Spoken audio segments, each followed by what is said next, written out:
Selamat datang di video tutorial ketiga dari algoritma dan metode Object-Oriented Programming bersama saya, Simon. Untuk materi kali ini, kita akan belajar tentang yang namanya random, array, dan looping. Kita langsung mulai saja. Seperti biasa, kita buat project baru di file New Project. Kemudian pilih Java Project, kemudian di Next, masukkan nama projectnya, kemudian Finish. Untuk langkah selanjutnya, kita buat kelas baru, klik kanan, New Class. Masukkan nama kelasnya, kemudian jangan lupa centang public static void main. Kemudian Finish. Untuk yang pertama, saya akan menjelaskan tentang random. Jika kita ingin mengambil suatu angka acak, kita bisa menggunakan kelas yang namanya random. Caranya, pertama kali, kita harus buat dulu objek dari random.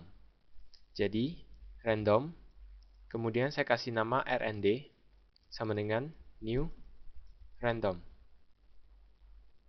Untuk menggunakan kelas random, kita perlu melakukan import. Jadi, klik saja yang merah ini, kemudian pilih import random. Setelah ini, kita buat satu variabel sebagai penampung dari angka itu. Saya buat di sini integer a. Sekarang untuk pemakaian random, ketikkan saja a sama dengan rnd dot next integer, buka kurung, tutup kurung. Di sini, rnd akan melakukan random dengan variabel bertipe integer. Setelah itu, hasil dari random ini akan ditampung ke dalam a. Setelah ini, kita print hasilnya. Kemudian saya jalankan programnya. Hasilnya adalah angka random dari integer. Jika kita menjalankannya sekali lagi, angkanya akan berubah. Jadi, hasil random yang didapat adalah panjang dari integer. Untuk panjang dari integer adalah dari minus 2 miliar sampai dengan positif 2 miliar. Nah, sekarang misalkan saja, saya ingin merandom dari 0 sampai 9. Caranya, kita masukkan nilai ke dalam kurung next integer. Saya masukkan 11. Ini berarti sistem akan merandom dari 0 sampai 10. Saya akan coba jalankan. Hasilnya adalah 2. Kemudian saya jalankan lagi. Hasilnya adalah 6. Jika saya mengganti 11 ini menjadi 50, ini artinya program akan merandom dari 0 sampai 49. Saya jalankan saja. Hasilnya adalah 25. Saya jalankan lagi. Hasilnya adalah 27. Nah, sekarang bagaimana jika saya ingin merandom dari 1 sampai 10? Caranya, pertama kali, kita hitung dulu ada berapa angka yang akan dirandom. Jadi, dari 1 sampai 10, ini berarti ada 10 angka.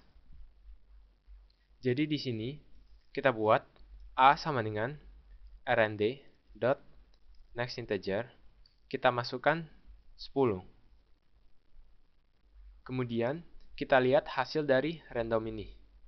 Hasilnya adalah dari 0 sampai 9. Karena kita maunya 1 sampai 10, maka di sini kita tambahkan saja hasilnya dengan angka 1. Nah, sekarang hasil dari random ini telah bertambah 1. Jadi, 1 sampai 10. Nah, kemudian hasil random ini saya print. Kemudian saya coba jalankan. Hasilnya adalah 3. 2, 9, dan seterusnya. Ini adalah random di Java. Kita coba sekali lagi. Misalkan saja, saya ingin merandom dari 25 sampai 30. Pertama kali, kita cek dulu ada berapa angka yang akan kita random. Jadi dari 25, 26, 27, 28, 29, dan 30. Artinya ada 6 angka. Jadi di sini kita tulis A sama dengan rnd.nextInteger. Kemudian di dalam kurungnya saya masukkan 6. Kemudian kita cek hasil randomnya. Hasilnya adalah 0 sampai 5. Karena hasil yang kita inginkan adalah 25 sampai 30, maka kita tambahkan 25. Hasil dari random ini adalah 0 menjadi 25, 5 menjadi 30. Setelah di random, saya print nilainya. Kemudian saya coba jalankan. Hasilnya adalah angka random antara 25 sampai 30. Untuk random tipe yang lain, kita tinggal mengganti nextInteger menjadi tipenya. Contohnya saja, saya buat satu float B, kemudian B menampung angka random dari float. Kemudian saya print nilainya. Hasilnya, angka random dari float. Sampai di sini untuk random. Sekarang kita masuk ke array. Array adalah sekumpulan data yang memiliki tipe variabel dan nama yang sama. Misalkan saja, kita ingin membuat beberapa variabel dengan tipe yang sama. Contohnya, saya ingin membuat 100 variabel bertipe integer. Jika kita membuatnya secara manual, kita seharusnya menulis integer, kemudian kita kasih nama, misalkan A1, A2, A3, A4, dan seterusnya, sampai A ke 100. Hal ini pasti merepotkan untuk kita. Karena itu, kita gunakan yang namanya array. Untuk cara penulisan array, pertama, kita buat satu variabel, misalkan integer A. Kemudian, kita tambahkan kurung siku di depan dari A. Kemudian, kita tentukan banyak dari array tersebut sama dengan new int.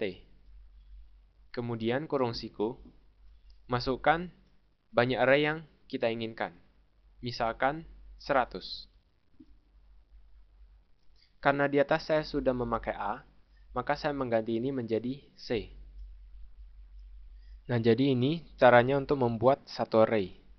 Pertama, kita tulis tipe datanya, kemudian diikuti dengan kurung siku, kemudian nama variabel kita, kemudian sama dengan new, tipe data, kemudian buka kurung siku, kita masukkan berapa banyak yang kita mau, kemudian ditutup. Sekarang, jika kita ingin mengisi data ke dalam array, caranya, ketikkan namanya, kemudian buka kurung siku, kemudian masukkan indeksnya. Indeks dari array berjarak dari 0 sampai banyaknya, dikurang 1. Jadi, jika indeksnya 100, maka dari 0 sampai 99. Kemudian cara pengisiannya, C, kurung siku, masukkan indeks yang kita inginkan. Misalkan indeks ke 0, sama dengan 100. Maka, C di indeks ke 0 bernilai 100. Kemudian untuk pengambilan nilainya, kita bisa langsung mengambil nilainya dari C, kemudian indeksnya. Contohnya, saya print C indeks ke 0. Hasilnya 100 muncul di sini. Kemudian misalkan saya isi C indeks ke-1 sama dengan 50. Kemudian saya print hasilnya. Hasilnya adalah C0 100, C1 50. Jadi, antar indeks tidak berhubungan. Kita bisa mengisi nilai dari indeks ke 0 sampai ke 99. Misalkan, saya isi indeksnya C ke 100, sama dengan 1. Di sini tidak terjadi error, tapi waktu kita print, hasilnya adalah error dari Java langsung muncul di sini. Sama halnya kita mengambil nilai dari indeks yang belum diisi. Contohnya, saya print indeks ke 10. Hasilnya adalah 0. Untuk array, jika kita belum mengisi nilainya, otomatis nilainya akan diisi 0. Atau kalau misalnya objek, akan diisi dengan null. Array tidak hanya dipakai untuk tipe data saja. Untuk kelas, array juga bisa dipakai. Contohnya untuk kelas string. Saya buat satu string dengan array. Saya kasih nama sama dengan new string. Misalkan saya masukkan 5. Di sini kita mempunyai 5 variabel nama yang memiliki indeks dari 0 sampai 4. Kita bisa mengisi dari 0, contohnya nama ke 0 sama dengan misalkan A. Nama ke 1 sama dengan misalkan B. Untuk data antar indeks tidak berhubungan. Jadi data yang pertama dan yang lainnya tidak akan tertimpa. Selain dengan indeks angka, kita bisa menggantinya dengan integer. Misalkan, saya buat integer S sama dengan 0. Kemudian, saya print hasil dari nama ke S. Hasilnya adalah A. Dia memunculkan nama ke 0. S adalah 0 di sini. Jadi yang dimunculkan adalah nama ke 0. Jika kita ingin mengganti indeksnya, kita cukup mengganti S-nya saja. Contohnya, saya ganti S-nya menjadi 1. Hasilnya, yang muncul adalah B. Sampai di sini untuk array. Sekarang kita masuk ke looping. Misalkan saja, kita ingin menyetak nama kita sebanyak 10 kali. Yang akan kita lakukan adalah, kita print sebanyak 10 kali. Untuk cepatnya, saya copy paste saja.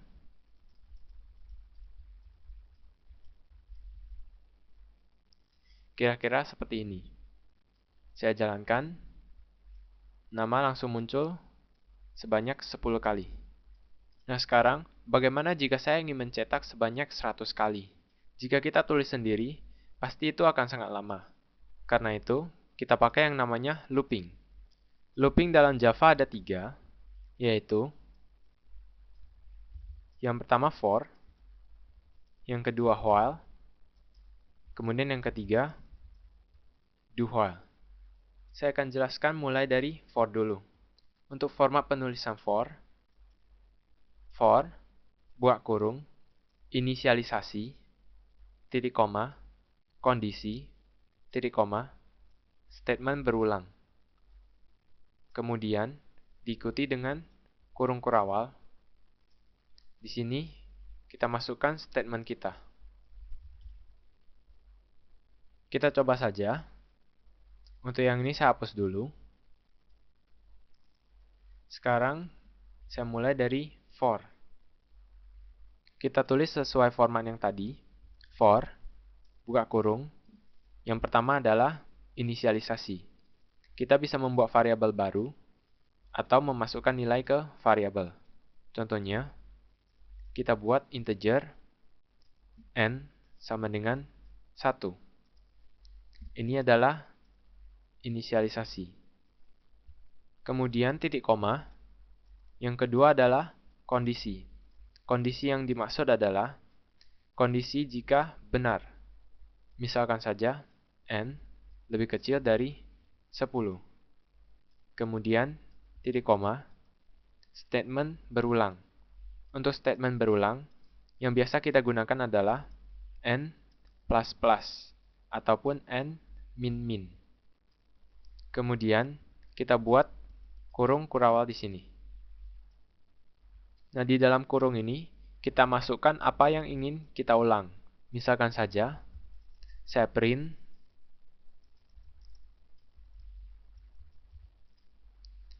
saya jalankan. Hasilnya adalah Budi bermain biola sebanyak 9 kali. Nah, sekarang saya akan jelaskan langkah-langkahnya.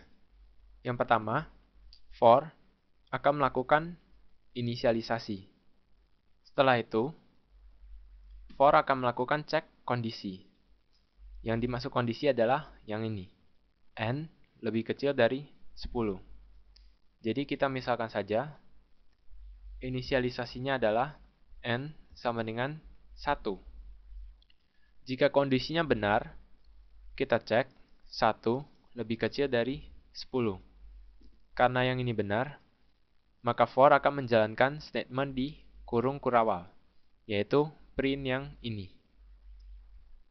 Setelah statement dalam kurung kurawal, statement untuk berulang akan dijalankan, yaitu n++.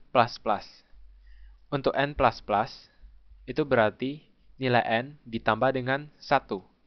Jadi sekarang n adalah 2. Kemudian dicek lagi kondisinya, 2 lebih kecil dari 10. Karena yang ini benar, maka statement di sini akan jalan lagi sampai kondisi salah, yaitu 10 lebih kecil dari 10. Kita coba untuk mengganti angka-angka di sini. Misalkan saja, saya buat kondisinya n tidak sama dengan 1. Maka hasilnya adalah yang akan kita print tidak muncul. Karena pada waktu inisialisasi, n adalah 1. Kemudian misalkan, saya kembalikan syaratnya. Kemudian saya ganti statement berulangnya menjadi n min. Untuk n min artinya n dikurang dengan 1. Hasilnya adalah Budi bermain bola tercetak terus, tanpa berhenti. Untuk hal seperti ini disebut looping forever. Untuk menghentikan program ini secara paksa, klik saja tombol terminate yang ini. Jadi untuk looping, hati-hati dalam membuat syarat dan statement berulangnya. Kemudian untuk penggunaan kurung ini, jika statement yang akan diulang cuma 1, kita tidak perlu membuat kurung kurawal ini. Jika dijalankan, hasilnya juga sama dengan ada kurung kurawal. Kemudian, jika statement kita lebih dari 1, kita perlu memakai kurung kurawal. Contohnya, setelah saya mencetak Budi bermain biola, saya cetak lagi nilai dari n. Hasilnya adalah dari 1 sampai 9. Kemudian, jika saya mencetak n di luar dari for, maka akan muncul garis merah di sini. Hal ini terjadi karena n cuma berlaku untuk kurung kurawal ini saja. Jika kita ingin mengambil nilai n, kita harus deklarasikan n ini di atas. Contohnya integer n. Kemudian, diinisialisasi, kita buang integernya. Sekarang n bisa dipakai di mana saja. Kemudian, jika kita lupa memberi kurung, seperti ini, maka yang terjadi adalah yang diulang hanya Budi bermain biola. Sama seperti yang tadi, jika kita tidak mendapatkan kurung, maka yang diulang adalah hanya baris pertama. Untuk baris selanjutnya, tidak diulang. Selain penambahan nilai, kita bisa menggantinya menjadi pengurangan nilai. Contohnya, n sama dengan 10, kemudian syaratnya n lebih besar dari 0, kemudian statement berulangnya n min-min. Hasilnya, Budi bermain biola akan tercetak sebanyak 10 kali. Kemudian nilai akhir dari n adalah 0. Sampai di sini untuk for. Sekarang kita masuk ke while. Struktur dari while lebih sederhana dari for. Untuk while, dia cuma memiliki kondisi. Untuk inisialisasi dan statement, kita bisa membuatnya sendiri sebelum atau sesudah while. Kemudian cara kerjanya, yang pertama cek kondisi. Jika kondisinya benar, statement akan dijalankan. Kemudian akan berulang terus sampai kondisi salah. Kita coba saja.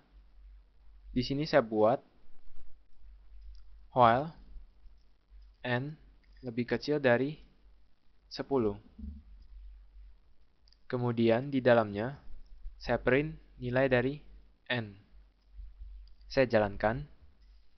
Hasilnya adalah looping forever. Ini terjadi karena tidak ada statement berulang di sini. Jadi, kita harus selipkan statement berulang di dalam statement kurung kurawalnya. Saya buat n++. Kemudian, jika kita ingin inisialisasi, kita bisa membuat inisialisasi di atas dari while. Contohnya, n sama dengan 1. Hasilnya adalah n akan diprint mulai dari 1 sampai ke 9. Untuk yang lainnya masih sama dengan yang for. Kemudian untuk do while, cara kerjanya terbalik dengan while. Pertama, dia akan jalankan statement, kemudian cek kondisi. Akan berulang terus sampai kondisi salah. Kemudian untuk strukturnya, do, kurung kurawal, kemudian statement, tutup kurung kurawal, while, kemudian kondisi, kemudian diakhiri dengan titik koma. Untuk for dan while, tidak diakhiri dengan titik koma. Kita coba saja. Misalkan, saya buat n sama dengan 1. Kemudian, do while. Untuk kondisinya, n lebih kecil dari 0. Di sini, saya cetak nilai dari n. Kemudian, statement berulang, saya kasih n++. Hasilnya, n akan tercetak sebanyak 1 kali. Kemudian, pada saat kondisinya dicek, karena n kemudian di plus, jadi n sama dengan 2, lebih kecil dari 0, itu salah, maka dia akan keluar langsung dari do while ini. Kemudian, untuk pemakaian for, while, sama do while, itu tidak dibatasi. Jadi, kita bebas memilih apa yang akan kita pakai. Oke, sampai di sini saja materi kita untuk video tutorial ini. Terima kasih dan sampai jumpa.